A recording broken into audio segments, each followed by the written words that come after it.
नाज़रीन, आप देख रहे हैं programme the review Kamran Yousuf और शहबाज राना के साथ। द रिव्यू में हम पाकिस्तान की मईशत, खारजा अमूर और नेशनल सिक्योरिटी से जुड़े मामलात पर बात करते हैं। 5 रोज बाद पाकिस्तान में आम इंतखाबात हो रहे हैं और हमारी कोशिश है कि तमाम जमातें जो इसमें हिस्सा ले रही हैं उनके जो मंशूर हैं उस पर बात की जाए और ख़ास करके उनकी क्या जो मुआशी पॉलिसी है, फॉरेन पॉलिसी उनकी क्या होगी, उस पर हम बात कर रहे हैं। हम पहले भी पिछले हफ्ते भी हमने इन डिटेल पाकिस्तान मुस्लिम लीग नून का जो मैनिफेस्टो था उस पर बात की, उससे पहले बाकी जमातों की भी बात की। इस दौरान हमने देखा कि पाकिस्तान तहरीके इंसाफ का भी जो मंशूर है वो सामने आया, दो के एज पार्टी, क्योंकि उनके पास इलेक्शन सिंबल नहीं है, उस तरह से थियोरेटिकली तो वो हिस्सा नहीं ले रहे, but I think in all practical purposes जो उनके आज़ाद उम्मीदवार हैं तो बुनियादी तौर पर है तो वो तहरीके इंसाफ ही। और गिवन द फैक्ट शहबाज कि obviously what ever is happening on the political front, जो भी उनके साथ हो रहा है वो अपनी जगह पे, but we have to acknowledge that PTI is one of the main political parties, जो भी उनके हालात हैं। और प्रोग्राम में आने से पहले आपसे डिस्कशन हो रही थी, हमने बाकी जमातों के भी मैनिफेस्टो डिस्कस किए, एंड यू फील के जो PTI का मैनिफेस्टो है that is more comprehensive than other political parties, क्योंकि उसमें उन्होंने हर जो अहम पाकिस्तान के इस वक्त इश्यूज हैं और उसका हल देने की उसमें उन्होंने कोशिश की है। तो व्हाई डू यू थिंक कि इनका जो मैनिफेस्टो है दैट इज कॉम्प्रिहेंसिव? देखिए, जो मैनिफेस्टो इनका PTI का है वो दूसरी जमातों के मैनिफेस्टो से मुख्तलिफ तो है, लेकिन जो इन्होंने कोशिश की है कि हर किस्म का जो वोट बैंक है उसको ये अपीज करे या एटलीस्ट उनके जो जेन्युइन कंसर्न्स हैं उनको एड्रेस करने के लिए कोई वादा करे, तो उस सूरत में इनका एक मैनिफेस्टो तो जामे है, लेकिन उसकी जो इम्प्लीमेंटेशन है इस किस्म की जो मैनिफेस्टोज की वो और ज़्यादा मुश्किल हो जाती है। अगर ये टारगेटेड अपना मैनिफेस्टो रखते, टू द पॉइंट होते कि हमने ये काम स्टेप्स लेने हैं और ये प्रैक्टिकल ये स्टेप्स हैं और ये वाले स्टेप्स प्रैक्टिकल नहीं है तो नहीं ले सकते, उसको आप मंशूर में नहीं शामिल करें। लेकिन इन्होंने, अगर आप देखें, इन्होंने अगर एक्सपेंडिचर अखराजात की बात कर रहे हैं तो हर सेक्टर में ये इन्होंने जाके उसकी बात की है। अगर महसूलात की बात कर रहे हैं तो हर सेक्टर में महसूलात की बात की है इन्होंने। आप एट अ टाइम बहुत सारे फंड्स नहीं खोल सकते। अगर आप PTI का मैनिफेस्टो देखते हैं तो उसमें लग ऐसे रहा है कि PTI ने एट अ टाइम बहुत सारे फ्रंट्स खोलने की कोशिश की है, और फिर जब ऐसे होता है तो उसका फिर नतीजा ये निकलता है कि अब कोई भी फ्रंट सबसे अहम बात है कि जो सबसे इंपॉर्टेंट फ्रंट उन्होंने खोला है, जब तक उस फ्रंट को वो बंद नहीं करते तो वो बाकी मर्जी प्लान लाते रहे। ये पाकिस्तान की सियासी एक हकीकत है कि जितना मर्जी अच्छा प्लान वो लेके आ जाए उसका कोई हल या इम्प्लीमेंट नहीं हो सकता। इनका मैनिफेस्टो दूसरी जमातों से डिफरेंट थोड़ा सा इसलिए भी है कि इन्होंने जो रूरल वोट बैंक उसको टारगेट करने की कोशिश की है, जो शहरी वोट बैंक उसको भी तो टारगेट इन्होंने करते हैं, फिर सनतकारों को भी टारगेट करने की कोशिश की है, सैलड क्लास के हवाले से भी कुछ कमेंट्स हैं इनके। तो बड़ा एक कॉम्प्रिहेंसिव किस्म का इनका मैनिफेस्टो। अब आ जाते हैं इसकी डिटेल्स के ऊपर, जो फाइन डिटेल्स हैं। इनकम डिस्पैरिटी जो है, वेल्थ की डिस्पैरिटी है, उसको इन्होंने खत्म करने की बात की है कि मुल्क के अंदर जो एलीट कैप्चर है उसके खिलाफ इन्होंने कहा जी हम काम करेंगे। जो इनका, बल्कि मैं स्टार्ट भी उसी पॉइंट से इनका लेना चाह रहा हूँ, लैंड रिफॉर्म्स की इन्होंने बात की। जब मैं इनकी लैंड रिफॉर्म्स के इनके मैं पॉइंट्स पढ़ता हूँ तो मुझे 1970s की जो पॉलिसी थी जुल्फकार अली भुट्टो की नेशनलाइजेशन की वो याद आ जाती है। तो जो PTI का मैनिफेस्टो है इसमें 1970 का जो जुल्फकार अली भुट्टो का मैनिफेस्टो था उसकी एक रिफ्लेक्शन उसमें नजर आ रही है। ये कह रहे हैं जी कि जो मैक्सिमम नाज़रीन लैंड लिमिट है उसके ऊपर जो लैंड होल्डिंग है, एक जो शख्स है, एक लैंड लॉर्ड है, कितनी जमीन वो अपने पास रख सकता है उसके ऊपर एक कदगन लगाई जाएगी। और जो कदगन लगाई जाएगी इसके बाद इसका मतलब यह है कि अगर उससे ज्यादा जमीन है तो वो फिर उससे वापस ले ली जाएगी। तो अगर रियासत उससे जमीन वापस लेगी तो फिर किसी को डिस्ट्रीब्यूट करेगी। तो ये एग्जैक्टली ये 1970s की एक रिफ्लेक्शन आपको यहाँ पे नजर आ रही है। इन्होंने कहा जी कि जो जमीन हम उनसे लेंगे, जो लैंड लॉर्ड्स हैं, एक हद से ज्यादा हद क्या वो एक्सप्लेन नहीं की हुई इनके मैनिफेस्टो में, वो उसके अवज उनको पैसे दिए जाएंगे, एक उनको कंपनसेशन भी की जाएगी। फिर जो लैंड है उसको तकसीम किया जाएगा उन अफराद में जिनके पास जमीन नहीं है। Again very important point, but same giving reflection of 1970s। और तीसरा इसके अंदर इनका जो एक पॉइंट है कि जो लैंड की जो ओनरशिप है उसके प्रिंसिपल के ऊपर आपके पास लैंड नहीं होगी, जो आप कल्टीवेट करेंगे उस प्रिंसिपल के ऊपर आपकी लैंड की ओनरशिप होगी। और जो इसके लैंड के अंदर है उसके जो एग्रीकल्चर लैंड उसमें जो सबसे इंपॉर्टेंट एक फैक्टर होता है, जो इनपुट होता है उसका पानी है।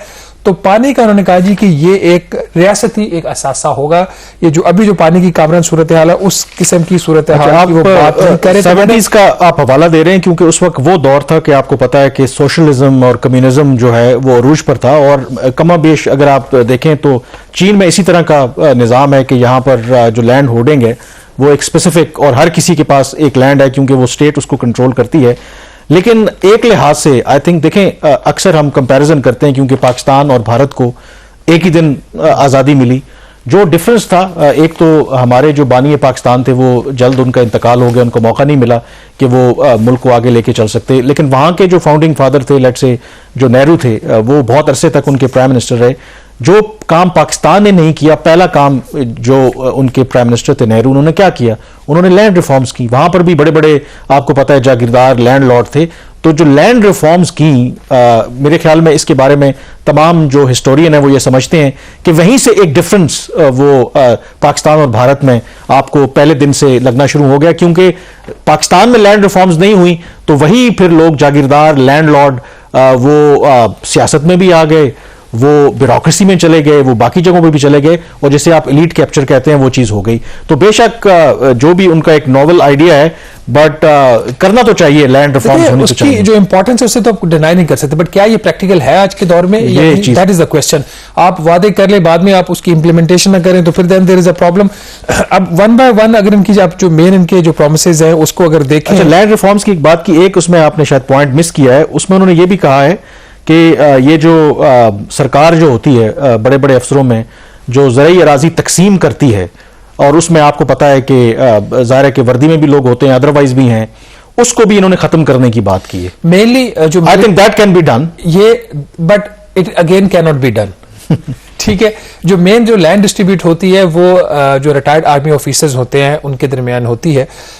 उसका इन्होंने कहा जी कि हम करेंगे, अदर देन आर्मी, और आर्मी ही फिर नॉमिनेट करती है। मैं चंद सिविलियंस को भी जानता हूं जिन्होंने ये लैंड्स ली हैं, उनको भी लैंड्स मिली है बट ऑन देयर रिकमेंडेशन। तो अगर ये इसको टारगेट करे अगेन, जो आजकल पीटीआई के हालात है, मेरा नहीं ख्याल ये जब अगर ये इंतखाबात जीत कर हुकूमत बना भी लेते किसी न किसी फॉर्म में, तो ये इसको खुद भी नहीं छेड़ेंगे। तो मैंने दोबारा कहा ना कि इनका जो मैनिफेस्टो जामे तो हो सकता है बट प्रैक्टिकल मुझे बहुत सारे एस्पेक्ट्स के ऊपर वो नहीं लग रहा।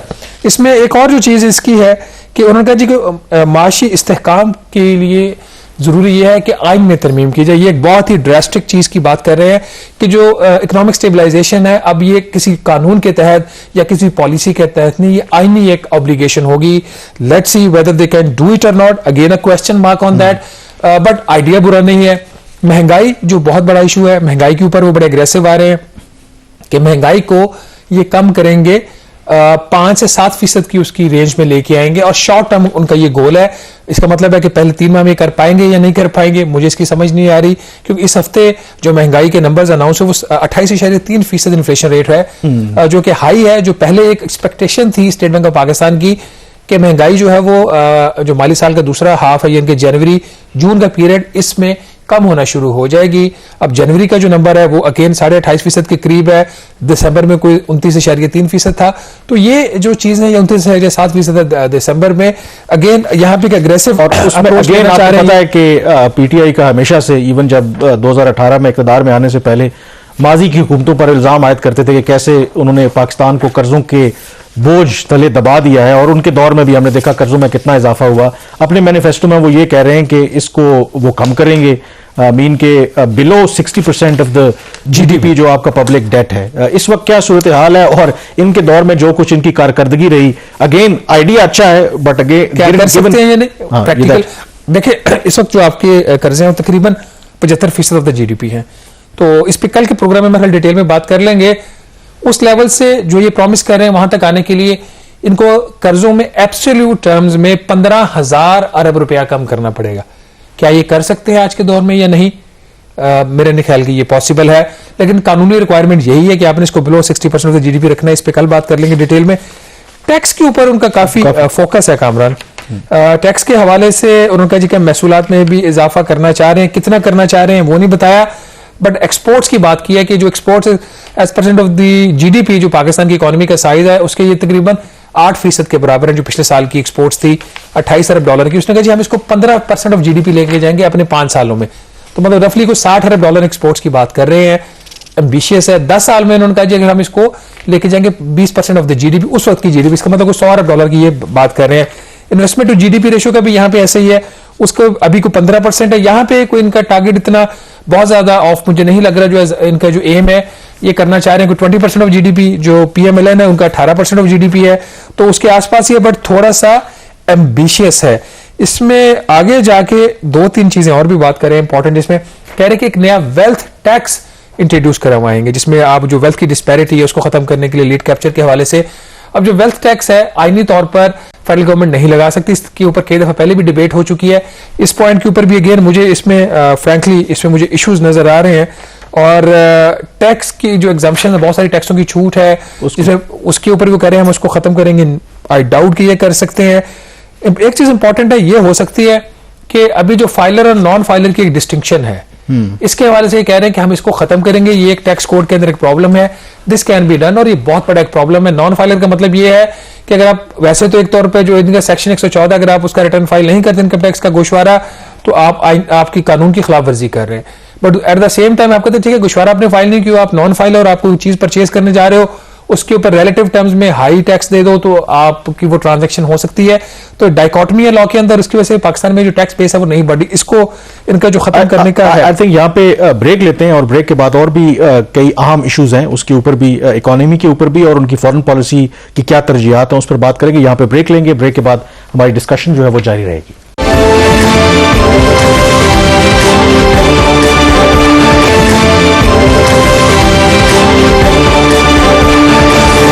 ब्रेक के बाद एक दफा फिर आपको खुशामदीद कहते हैं। हम पाकिस्तान तहरीक इंसाफ का जो मैनिफेस्टो है उसके हवाले से बात कर रहे हैं और शहबाज ब्रेक से पहले ज़ाहिर है टैक्सों के हवाले से भी हमने बात की, कुछ और उनकी ज़ाहिर है कि कुछ चीज़ें तो होती हैं कि एज यूजुअल आप कहते हैं, मसलन जो मुझे लैंड रिफॉर्म्स की तो हमने बात कर ही ली, मसलन वो एक परमानेंट नेशनल फाइनेंस कमीशन की बात कर रहे हैं। ये again it's a different idea and क्योंकि अभी जो नेशनल फाइनेंस कमीशन है वो तो डिस्ट्रीब्यूशन होती है, जो विफाक टैक्स इकट्ठे करता है वो चारों सूबों में डिस्ट्रीब्यूट करता है, तो उसको वो कह रहे हैं कि फिर सूबे जो हैं एक ऐसा फार्मूला हो कि फिर सूबों से वो लोकल गवर्नमेंट्स तक भी जाए, which I believe is also important. हमने पहले भी डिस्कशन किया। 2-3 चीजें हैं नेशनल फाइनेंस कमीशन की वजह से। परमानेंट ये एक मिशन रहेगा जो अपना इंडिया में भी ऐसे ही है ना, उनका परमानेंट मिशन है, वो काम करता रहता है। हमारा तो आखिरी जो फाइनेंस कमीशन अवार्ड आया था वो 2010 में आया था, 15 में एक्सपायर हो चुका है, हर साल उसकी 1 साल की एक्सटेंशन है। ये वाला जो पॉइंट है उनका कि लोकल गवर्नमेंट्स को भी पैसा जाएगा, ये इसके अंदर 2 बुनियादी चीजों की वो बात कर रहे हैं।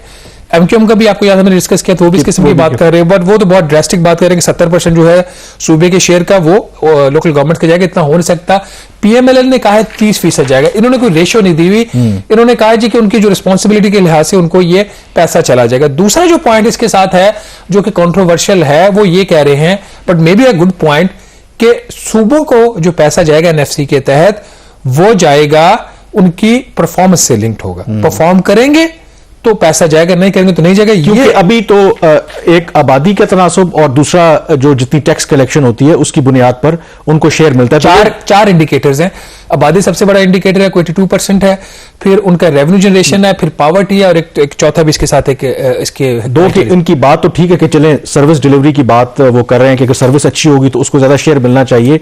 उसके अंदर एक प्रॉब्लम है, आपको पता है कि आमतौर पर ऐसा ही होता है कि वफाक में किसी गवर्नमेंट होती है, अपोजिशन की किसी सूबे में गवर्नमेंट आ सकती है, तो जो परफॉर्मेंस को एवेल्युएट करने का तरीका या तो अच्छा हो तो फिर तो ठीक है, अदरवाइज एक सब्जेक्टिव मैटर है। नहीं हो सकता, आइन में आप दे दें कि आपके हेल्थ बेंचमार्क इंडिकेटर्स ये होंगे तो आपको पैसा जाएगा, नहीं होंगे तो नहीं जाएगा। बुरा नहीं है बट इंप्लीमेंटेबल नहीं है।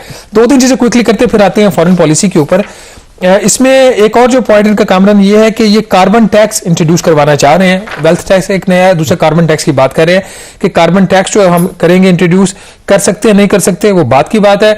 जो इंडस्ट्रियल क्लास को इन्होंने खुश करने की कोशिश की और ठीक की है, ये बनता भी है कि जो इंडस्ट्री है, जो मैन्युफैक्चरिंग है, उसके ऊपर एक टर्नओवर टैक्स होता है या एक मिनिमम एक टैक्स होता है कि आपकी चाहे आपकी कंपनी मुनाफे में है या खसारे में जा रही है, आपका जो टोटल टर्नओवर है उसका आपने 1.25% आपने टैक्स में दे देना। This is wrong taxation, regressive taxation.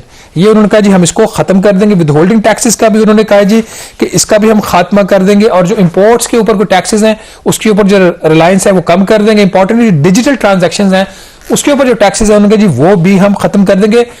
और अगेन कॉर्पोरेट इनकम टैक्स का जो रेट है 29% है, इसका जो हम कम करके 20% कर देंगे। बहुत ही ड्रास्टिक है। ये स्टेप शायद ना हो सके, क्योंकि 29 से 25 का प्लान तो एक था वो खत्म हो गया, और अब ये कह रहे हैं कि हम उसको फर्दर 20 पे लेके जाएंगे।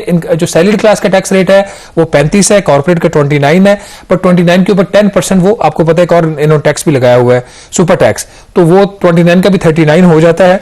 और जो मरात है जो सैलरीड क्लास के हवाले से उन्होंने कहा जी कि जो यकसा तनख्वाहों का एक निज़ाम है इसको भी हम खत्म करेंगे और मार्केट बेस्ड सैलरी सिस्टम होगा, जिसके तहत स्टार्ट में आगाज में मार्केट की सैलरी का 50%, फिर परफॉर्मेंस एवेल्यूएशन होगी, और जब 5वां साल होगा पीटीआई की गवर्नमेंट का अगर होती है तो उनका जो 75% इकोनॉमी को के टॉपिक को कंक्लूड करने से पहले आई थिंक जो मेन उनके लिए चैलेंज जो जब भी ये गवर्नमेंट में पहले भी आए थे कि पाकिस्तान में अब जो भी गवर्नमेंट आती है उसके लिए एक अच्छा फाइनेंस मिनिस्टर ढूंढना इज अ चैलेंज। तो मेरे ख्याल में ये तमाम जो अगर वो जीत के आते हैं तो सबसे बड़ा चैलेंज तो ये होगा कि इस वक्त उनकी सराउंडिंग में कोई एक ऐसा कॉम्पिटेंट शख्स है कि जो पाकिस्तान की मौजूदा में मैनेज कर सके। तो लेट्स सी कि तैमूर सलीम झगड़ा है अभी उनके पास। वही मैं कह रहा हूँ कि अगर वो क्योंकि ना जो पहला उनका एक्सपीरियंस रहा शौकत तरीन छोड़ के मतलब पौने 4 साल उन्होंने गवर्नमेंट की, तो पौने 4 साल थी तो कितने उन्होंने चेंजेस 4 किए चेंज पौने 4 साल में। बहरहाल तो अब थोड़ा मूव करते हैं टुवर्ड्स दी फॉरेन पॉलिसी की, उनकी फॉरेन पॉलिसी की क्या तरजीहात होगी। अब इसमें इंटरेस्टिंग है कि इसमें जो उन्होंने डिप्लोमेसी को जो उन्होंने टाइटल ऊपर दिया है कि Islamic identity and global cooperation, खुददार एंड खुदमुख्तार मददगार पाकिस्तान। अब इसमें बड़ा इंटरेस्टिंग है कि इन्होंने जाहिर है कि पाकिस्तान में जो सियासी जमातें हैं जो उनका कंजर्वेटिव वोटर है या हमारे यहाँ ऑब्वियसली एक कंजर्वेटिव जो माइंडसेट है, तो इन्होंने यहाँ पर आप कह सकते हैं कि लेट मी से इट के जो उनके बानी लीडर थे इमरान खान भी वो अक्सर के इस्लामी टच दें, तो इसमें फॉरेन पॉलिसी के अंदर भी again there emphasis on this particular thing. बाकी तो ऑफ कोर्स ये चीजें एक उसमें उन्होंने किया। दूसरा इसमें मुझे मुशर्रफ की जो है वो याद आ गए कि उन्होंने कहा कि जो हमारी पॉलिसी होगी वो होगी पाकिस्तान फर्स्ट का नारा, क्योंकि ये जनरल मुशर्रफ ने ये नारा लगाया था कि पाकिस्तान फर्स्ट, ये उसमें उन्होंने अपना उसको रखा, और कि जिस तरह एक स्ट्रॉन्ग जो नेशनलिस्ट किस्म की जो पॉलिसी होती है अप्रोच जो है वो करने की बात कर रहे हैं। और इसमें जो आई थिंक हाईलाइटेड ट्रेडिशनली जो इमरान खान साहब ऑल अलोंग वो कहते रहे हैं कि पाकिस्तान एक इंडिपेंडेंट खुद मुख्तार फॉरेन पॉलिसी अपनाएगा, किसी जंग का हिस्सा नहीं बनेगा।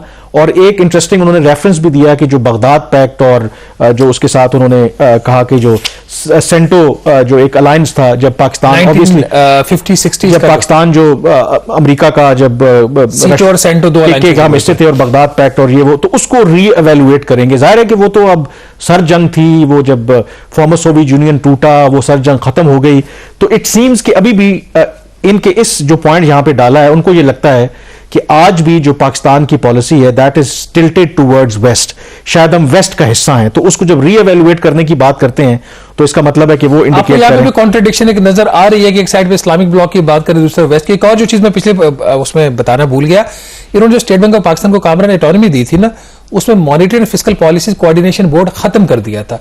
तो अब इन्होंने जो इकोनॉमिक स्टेबलाइजेशन प्लान दी उसमें कहा कि वो जो इकोनॉमिक स्टेबलाइजेशन हम अचीव करेंगे through monetary and fiscal policies coordination board. लगता है बेचारा कोई लीडर बचा नहीं था जो इस मैनिफेस्टो की दफा पढ़ लेता रिलीज करने से पहले। अच्छा, वो भी इस तरह की कॉन्ट्रडिक्शन आपको मिल जाती है बहुत ज्यादा। दूसरा आई थिंक इंपॉर्टेंट उनकी जो आप कह लें कि उन्होंने कहा कि हमारी जो फॉरेन पॉलिसी है जो कश्मीर और जो फलस्तीनियों के सेल्फ डिटर्मिनेशन है उसको हम हमेशा सपोर्ट करेंगे और उस पर कोई कॉम्प्रोमाइज नहीं किया जाएगा। Importantly without naming anyone, again जो उन्होंने कहा है कि जो pursuing principles of peaceful coexistence, अब इसमें वो बात कर रहे हैं कि हम पीसफुल कोएग्जिस्टेंस हमारा प्रिंसिपल होगा तमाम जो कंट्रीज हैं, खास करके जो नेबरिंग कंट्रीज हैं। अब neighbouring countries of course that India उसमें शामिल है, लेकिन उन्होंने क्लियर कट जो है उसमें कोई ऐसा प्लान नहीं दिया कि कैसे उसको परसू करना चाहते हैं आगे चल के। वो ये भी कह रहे हैं कि जो फोकस है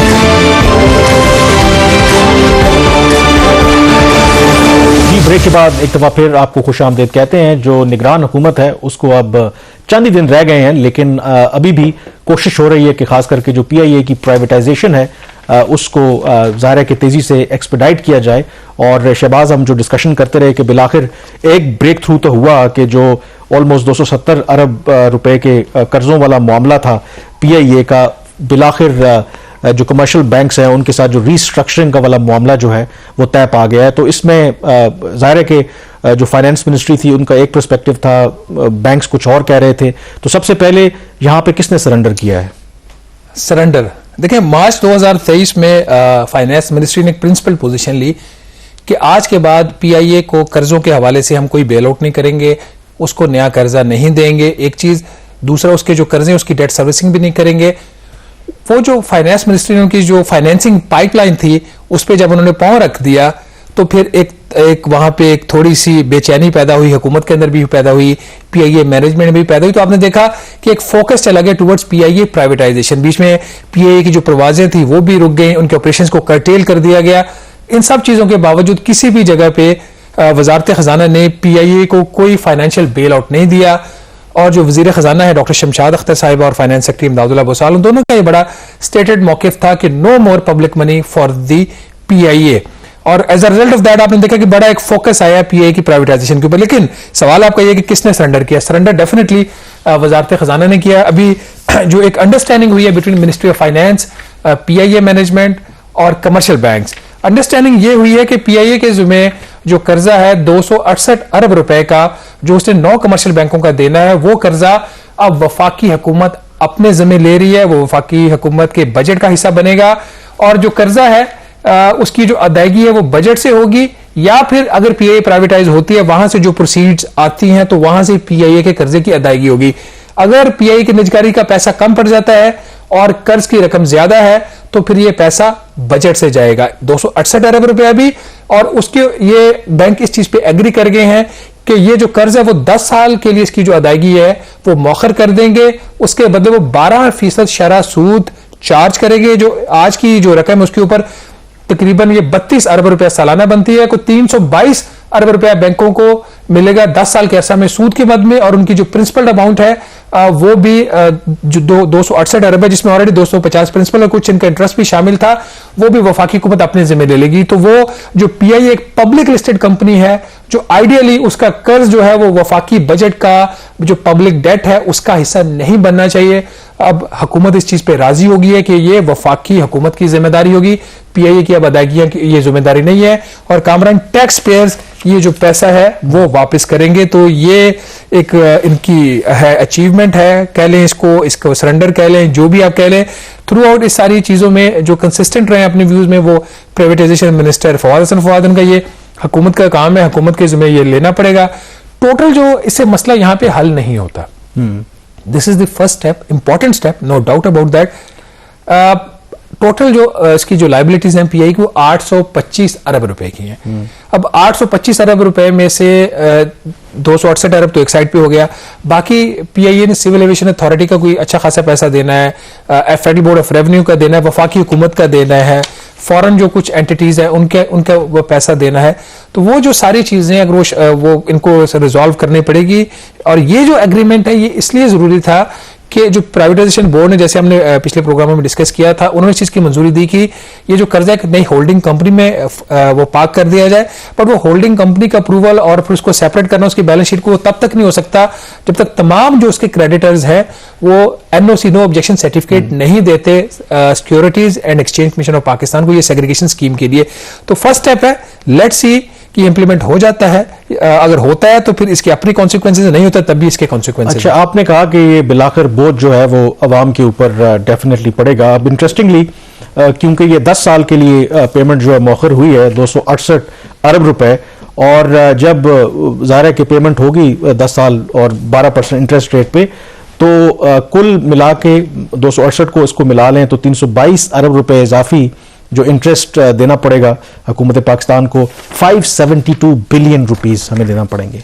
तो मतलब क्या इसके अलावा कोई और चारा नहीं था? मसलन एक जो पीआईए कुछ छोटा पूरी एक एम्पायर है, उसकी एयरलाइन के अलावा, ऑपरेशंस के अलावा कई उसके एसेट्स पूरी दुनिया में मौजूद हैं। तो इस तरह का प्लान नहीं है कि उनको आप प्राइवेटाइज करें, बेचें और यकमुश्त जो है वो पेमेंट दें, और बजाय इसके कि आप ये अरबों रुपया जो है वो बैंक को बैठे बिठाए मजे उनके कराए, उनको फायदा दें। देखिए, बैंकों का तो कसूर नहीं है इसमें, सारा कसूर पीआईए का और प्राइवेटाइजेशन के जो इस तरह का जो स्कीम लेके आ रही है। आइडियली तो यही होना चाहिए था कि अब जो भी क्रेडिटर है वो जब कर्जा देता है तो रिस्क भी वो लेता है। तो यहाँ पे बैंक्स का जो रिस्क है वो पार्क कर दिया गया टैक्स पेयर्स के ऊपर, मिनिस्ट्री ऑफ फाइनेंस के ऊपर। इसमें फाइनेंस मिनिस्ट्री की भी गलती है जो अपने ऊपर ये सारी रिस्पॉन्सिबिलिटी ले रही है। इनके एसेट्स पड़े हुए हैं। रूजवेल्ट होटल है इनका न्यूयॉर्क में, स्क्रीब होटल है इनका पेरिस में, फिर इनकी प्रॉपर्टीज हैं लाहौर, कराची, इस्लामाबाद में, कुछ और इनकी फॉरेन इनकी प्रॉपर्टीज हैं। बजाय उन एसेट्स को बेच के ये पैसा दिया जाता, अब जो इन्होंने जो एग्रीमेंट इनकी हुआ है, अंडरस्टैंडिंग, उसके तहत ये है कि जो पीआई की प्राइवेटाइजेशन होगी उसका जो पैसा आएगा उससे होगा। तो अगर प्राइवेटाइजेशन नहीं होती फॉर एग्जांपल, तो फिर तो वफाकी हुकूमत पैसा देगी। और इंपॉर्टेंटली फवाद हसन फवाद ने ये क्लैरिफाई कर दिया है कि अभी जो होटल्स हैं, जो रूजवेल्ट होटल और जो स्क्रीब होटल है, अभी इसको हम नहीं बेच रहे। तो ये बात क्लियर होगी। पहले ये आइडिया था कि इसकी जो होटल भी बेचेंगे वहां से भी जो पैसा आएगा उससे कमर्शियल बैंकों का कर्जा चला जाएगा। होटल्स भी नहीं बेच रहे, उसको कोई अब एक ज्वाइंट वेंचर के ऊपर लेके जा रहे हैं। अब उसमें 2 साल लगते हैं, 4 साल लगते हैं, 5 साल लगते हैं। तब क्या होता है, कौन गवर्नमेंट में होता है, उसकी क्या पॉलिसी थी। मेरा इसके ऊपर सिर्फ ये कंसर्न है कहीं ऐसा ना हो कि जब ये पीआई की बैलेंस शीट से ये 268 अरब रुपया निकल गया और इस वक्त जो टोटल उसका जो शॉर्टफॉल था ना, मंथली शॉर्टफॉल पीआई का, वो 13 अरब रुपए के करीब था। 13 अरब रुपए में से 9 अरब रुपया कर्जों के ऊपर सूद की अदायगी। तो जब 9 अरब आपने उसकी बैलेंस शीट से मंथली हटा दिया उसकी रिक्वायरमेंट से, वो तो एट ईज हो गए ना। तो अगर वो एट ईज हो गए तो कल उनको कौन मजबूर करेगा कि आप प्राइवेटाइजेशन की तरफ जाओ। तो ये बड़ा ही एक रिस्की स्टेप है। अगर ये कल प्राइवेटाइजेशन नहीं होती और ये पैसा भी फेडरल गवर्नमेंट अपने जिम्मे ले लेती है, तो इसकी रिस्पांसिबिलिटी आनी चाहिए फाइनेंस मिनिस्टर के ऊपर और फाइनेंस सेक्रेटरी के ऊपर। उन्होंने ये ऑब्लिगेशन। और इंटरेस्टिंगली, क्योंकि इस गवर्नमेंट को तो चंद ही रोज बाकी हैं, जो अगली गवर्नमेंट आएगी तो देखें कि वो फिर इस पे क्या फैसला करती है। यहाँ पे ब्रेक लेंगे और ब्रेक के बाद जिक्र करेंगे कि यूएन की एक मॉनिटरिंग टीम है, उसकी बहुत ही एक अहम रिपोर्ट आई है रिगार्डिंग जो टेररिस्ट एक्टिविटीज हैं इनसाइड अफगानिस्तान। ब्रेक के बाद इस पर बात करेंगे।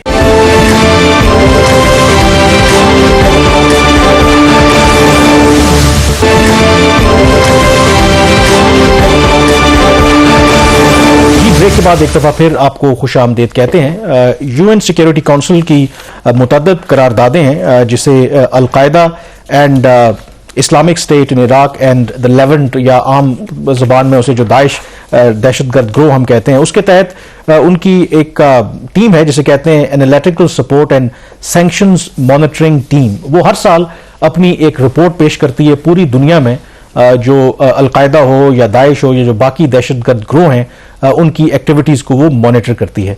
तो इसकी जो 33rd रिपोर्ट है वो 29 जनवरी को इस साल जो है वो सबमिट की गई है यूएन सिक्योरिटी काउंसिल के प्रेसिडेंट को। और इसमें हम फोकस करेंगे खास करके अफगानिस्तान के हवाले से।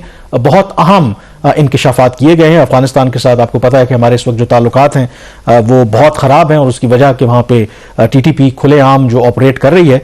तो शहबाज, बिफोर वी डिस्कस, मैं क्विकली एक रन थ्रू कर लूं कि इसमें क्या क्या इंपॉर्टेंट चीजें हैं। अब सबसे अहम जो चीज है इस रिपोर्ट में जो कहा गया है कि दो के अफगान तालिबान ने यह वादा तो किया है और दोहा एग्रीमेंट में भी किया था कि वो अलकायदा के साथ अपने जो ताल्लुकात हैं मुनक़ते करेंगे और वहां पर उनकी बेसिस उनको अलाउ नहीं करेंगे।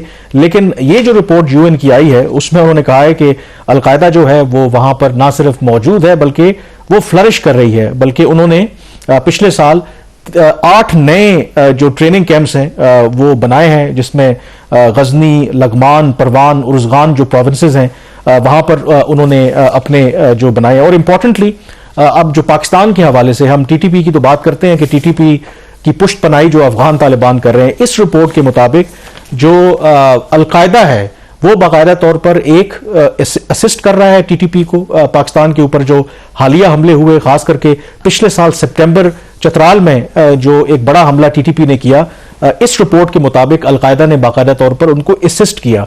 एंड इंपॉर्टेंटली यहां पर ना सिर्फ वो ये कह रहे हैं बल्कि उनके कुन्नड़ प्रोविंस में अलकायदा का एक कमांडर है हकीम अल मिस्री, वो बाकायदा तौर पर उसकी जिम्मेदारी है कि वो जो सुसाइड बॉम्बर्स हैं टीटीपी के, उनको बाकायदा तौर पर वहां पे तरबियत देता है और उनका जो ट्रेनिंग कैंप है वो चलाता है। और उसमें जो शहबाज इंपॉर्टेंट बात है, आई थिंक ये बात तो अब हमें पता लग ही गई है कि कैसे अफगान तालिबान और टीटीपी एक ही सिक्के के दो रुख हैं। इस रिपोर्ट के मुताबिक भी वो ये कहते हैं कि टीटीपी जो है अंडर अफगान तालिबान ना सिर्फ मजीद स्ट्रेंथन हुई है बल्कि मैं अंग्रेजी में पढ़ भी देता हूं कि वो कह रहे हैं कि जी the Afghan Taliban are generally sympathetic to TTP aims, यानी कि उनकी उनके साथ हमदर्दी है जो भी उनके मकासद हैं। फिर इस रिपोर्ट में यह भी इंकशाफ किया गया है कि कई ऐसे अफगान तालिबान के मेंबर्स उन्होंने टीटीपी को ज्वाइन किया because they think this is their religious duty to help TTP. इसी तरह से अगेन पाकिस्तान के उस मौक़िफ़ की तायद हो रही है कि टीटीपी में हालिया महीनों में बहुत से अफगान नेशनल भी जो हैं वो शामिल हुए हैं। तो ये काफ़ी एक डिटेल्ड रिपोर्ट है 23 सफ़ात की, और इसमें मोर और लेस जो पाकिस्तान बात कर रहा है उसको वो इंडोर्स कर रहे हैं। और हाँ, एक जो इंपॉर्टेंट और बात जो मेरे लिए भी बड़ी हैरान कुन थी कि अफगानिस्तान के अंदर तो जो एक्टिविटीज़ हैं टीटीपी की वो तो समझ आती है।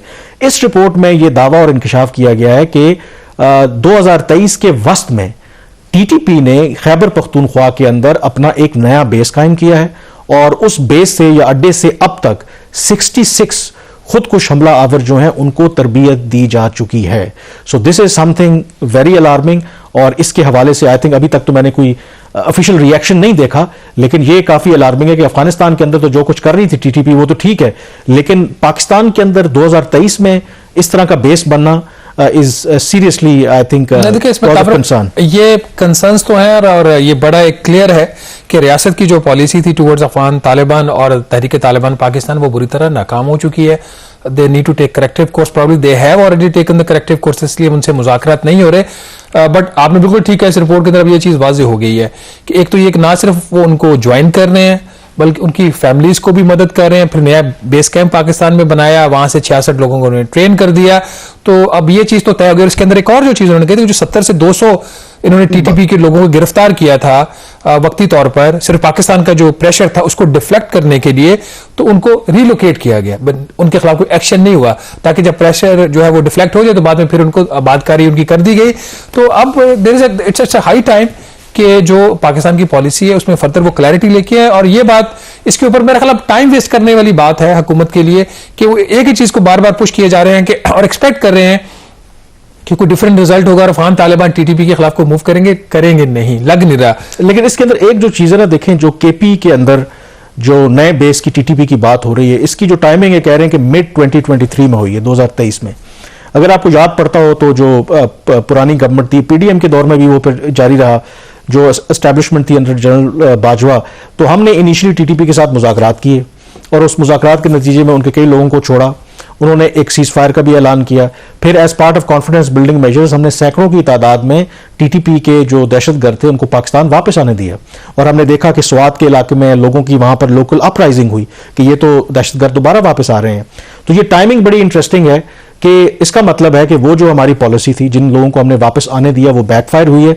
और शायद उन्हीं लोगों ने चंद माह के बाद, जाहिर है कि एकदम तो कैंप नहीं बनता ना, तो जो कैंप वो बना 2023 में, जो भी बेस उन्होंने पाकिस्तान केपीके के अंदर बनाया, इसका मतलब है कि वही जो दहशतगर्द जिनको हम इस उम्मीद पर वापस आने दिया कि वो एक अच्छे पुरअमन शहरी बनकर वापस रहना शुरू कर देंगे, लेकिन उन्होंने उन मुज़ाकरात की आड़ में अपने आप को रीग्रुप किया और पाकिस्तान की सलामती के लिए एक बहुत बड़ा खतरा बना।